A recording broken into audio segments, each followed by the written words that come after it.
नमस्कार दोस्तों, हमारा टॉपिक चल रहा था टेंस। देखिए टेंस में हमने सबसे पहले पढ़ा प्रेजेंट इंडेफिनिट टेंस, सेकंड हमने पढ़ा था प्रेजेंट कंटीन्यूअस टेंस, थर्ड आज हमारा टॉपिक है प्रेजेंट परफेक्ट टेंस। प्रेजेंट यानी कि वर्तमान और परफेक्ट यानी कि पूर्ण। प्रेजेंट परफेक्ट टेंस यानी वर्तमान में किसी कार्य के पूर्ण हो चुके होने को या वर्तमान में किसी कार्य के पूर्णता को व्यक्त करता है। यानी जो प्रेजेंट परफेक्ट टेंस होता है वर्तमान समय में किसी कार्य की पूर्णता को व्यक्त करता है।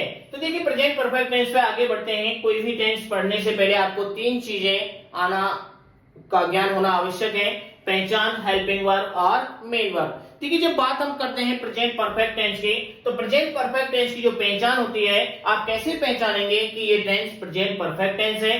कोई भी हिंदी का वाक्य उसके अंत में चुका है, चुकी है, चुके हैं, चुका हूं, लिया है, लिए हैं, लिया हूं, या है, ये है, ये है, अगर ये वर्ड आ जाए, कोई भी हिंदी का वाक्य दे रखा है आपके सामने, उसके अंत में चुका है, चुकी है, चुके हैं, लिया है, लिए हैं, लिए हैं, या है, ये है, ये शब्द अगर दे रखे हैं तो आप समझ जाएं कि वो प्रेजेंट परफेक्ट टेंस है।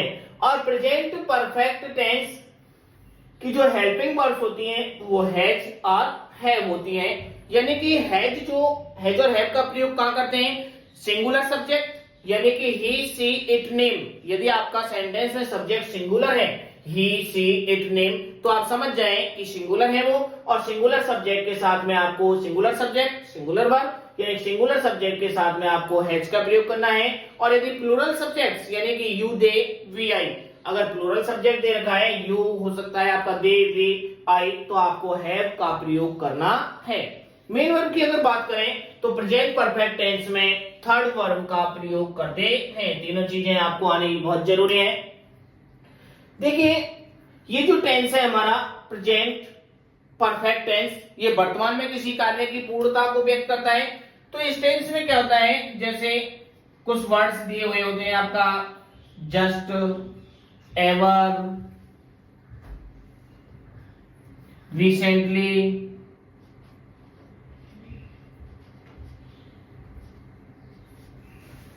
ऑलरेडी, ये कुछ वर्ड्स इंग्लिश के अगर वाक्य दे रखा है, वो हम correct form of the verb में इन सारी चीजों को एक्सप्लेन करेंगे कि ये इंग्लिश के वाक्यों में, अगर फिलहाल हम हिंदी के वाक्य बनाना आपको सिखा रहे हैं, इंग्लिश के वाक्यों में जस्ट, एवर, रिसेंटली, ऑलरेडी, ये कुछ वर्ड्स दिए हुए होते हैं जिससे आप पता कर सकते हैं इंग्लिश वाले वाक्यों में कि ये प्रेजेंट परफेक्ट टेंस है। देखिए सबसे पहले हम लेते हैं अफर्मेटिव सेंटेंस, सकारात्मक वाक्य, यानी कि सिंपल सेंटेंस को ये अफर्मेटिव सेंटेंस कहते हैं। और सिंपल सेंटेंस यानी कि पॉजिटिव स्टेटमेंट, सकारात्मक कथन दिया हुआ होता है इनमें। अगर आपको पता चल जाए कि आपका सेंटेंस अफर्मेटिव है, पॉजिटिव स्टेटमेंट वाला है, तो आपको सेंटेंस को समूह के क्रम में व्यवस्थित करना है। कौन से क्रम में? समूह। एज फॉर सब्जेक्ट, सबसे पहले आप सब्जेक्ट रखें। एज फॉर हेल्पिंग वर्ब, या तो हैज या have. According to subject, subject singular है तो हैज का प्रयोग, सब्जेक्ट प्लूरल है तो हैव का प्रयोग। वी फॉर वर्ब यानी कि थर्ड वर्ब, और ओ फॉर ऑब्जेक्ट। देखिए फॉर एग्जांपल वह अभी अभी बाहर जा चुका है। आपने देखा पॉजिटिव स्टेटमेंट है, पॉजिटिव स्टेटमेंट है समूह के क्रम में। As for subject he.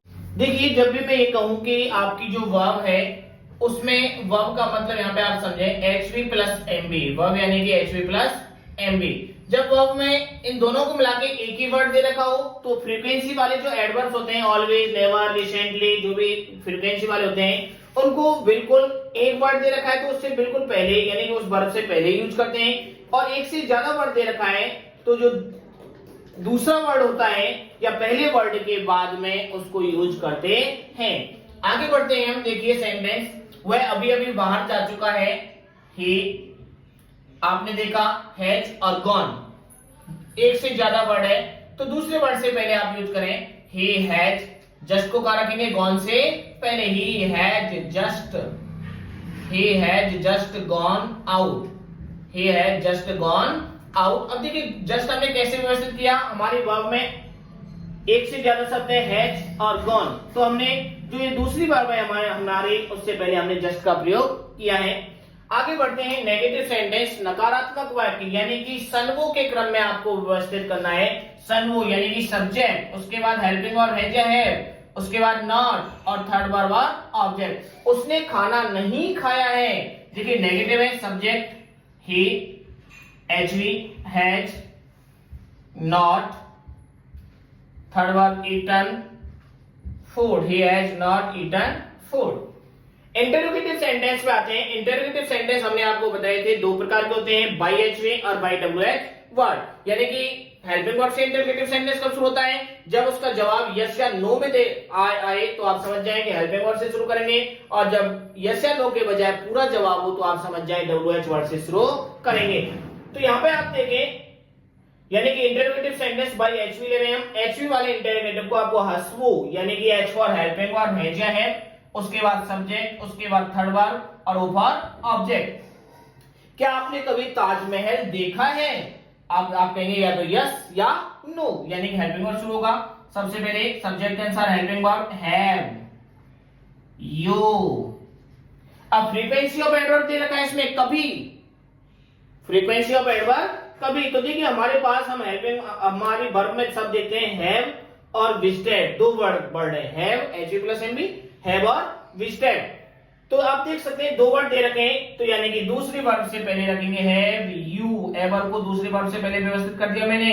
Have you ever visited, have you ever visited the Taj, have you ever visited the Taj. अब एवर हमने कैसे व्यवस्थित किया, देखिए दो वर्ड है, एक और दो, H U plus M B, तो हमने दूसरे वर्ड से इसको पहले यूज किया है। और देखिए देखना के लिए हमने सीन वगैरह नहीं लगाना है, क्योंकि हम किसी भी हिस्टोरिकल प्लेस को सीन नहीं करते हैं, उसको हम विजिट करते हैं। क्या करते हैं?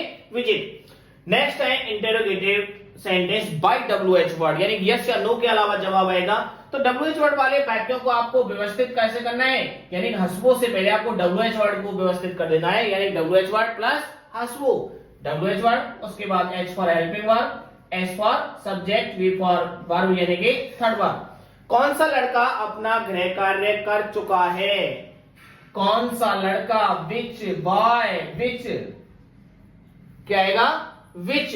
अब देखिए विच कौन सा, अब लेकिन विच ऑलवेज नाउन, अपना इसके साथ नाउन आता है हमेशा, यानी कि कौन सा लड़का, विच बॉय, कभी भी अकेला नहीं आता, विच ऑलवेज अपने साथ अपना नाउन लेता है, विच बॉय। अब देखिए अब हमें चाहिए हेल्पिंग वर्ब। हेल्पिंग वर्ब देखिए सब्जेक्ट कौन है, यही खुद सब्जेक्ट है, कौन सा लड़का, तो सिंगुलर है, which boy has, which boy has. अब हमें चाहिए सब्जेक्ट। अब अलग से हमें यहाँ पे सब्जेक्ट नहीं, क्योंकि खुद ही सब्जेक्ट है, डबल रोल में है, डब्ल्यूएच वर्ड का भी कार्य कर रहा है और ये सब्जेक्ट का भी कार्य कर रहा है, तो यहाँ से हमारा सब्जेक्ट हट गया, क्योंकि सब्जेक्ट ये डबल रोल में है, डब्ल्यूएच वर्ड भी है और सब्जेक्ट भी है। डब्ल्यूएच वर्ड वाला टॉपिक हम आपके लिए अलग से समझेंगे, उसमें हम डब्ल्यूएच वर्ड को अलग तरीके से आपको बताएंगे। विच बॉय हैज, अब देखिए वर्ब देखें, थर्ड वर्ब डन, अपना गृह कार्य। मैंने बताया था कि ऑब्जेक्ट से पहले अगर अपना दे रखा हो तो सब्जेक्ट के पास जाएं और सब्जेक्ट का पजेसिव एडजेक्टिव लगा दें, बॉय यानी कि ही का possessive adjective his, which boy has done his homework, his homework और क्वेश्चन मार्क। देखिए इंटरोगेटिव नेगेटिव सेंटेंस प्रश्नवाचक भी होगा और आपका सेंटेंस नकारात्मक भी होगा। हसनवू के क्रम में आपको व्यवस्थित करना है, H for helping verb, S for subject, N for not, V for आपकी वर्ब यानी third verb, O for object. क्या वो लड़के तालाब में नहीं तैर चुके हैं? सबसे पहले हेल्पिंग वर्ब, सब्जेक्ट क्या है? वो लड़के, लड़के तो हैं लेकिन डेमोन्स्ट्रेटिव प्रोनाउन लगा हुआ है कि वो लड़के, यह लड़का दिस बॉय, वह लड़का दैट बॉय, ये लड़के दीज बॉय दीज बॉयज, और वो लड़के दोज बॉयज। देखिए दिस दैट दीज दोज, ये हमने आपके लिए डेमोन्स्ट्रेटिव प्रोनाउन में अलग से अलग टॉपिक के रूप में हमने आपको क्लियर किए थे। दिस और दैट सिंगुलर होते हैं और दीज और दोज क्या होते हैं?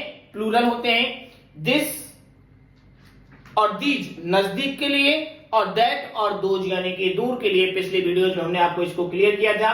क्या वो लड़के हैं those boys, have those boys, subject हो गया, नॉट, नॉट तैरना, swim, third verb swam, in the pond, have those boys not swam in the pond, question mark. देखिए नीचे मैंने बताया है कि इंग्लिश अलग से correct form of the verb में बताएंगे कि ये जो टेंस होता है इसमें जस्ट, एवर, रिसेंटली और ऑलरेडी शब्द आदि प्रयुक्त होते हैं।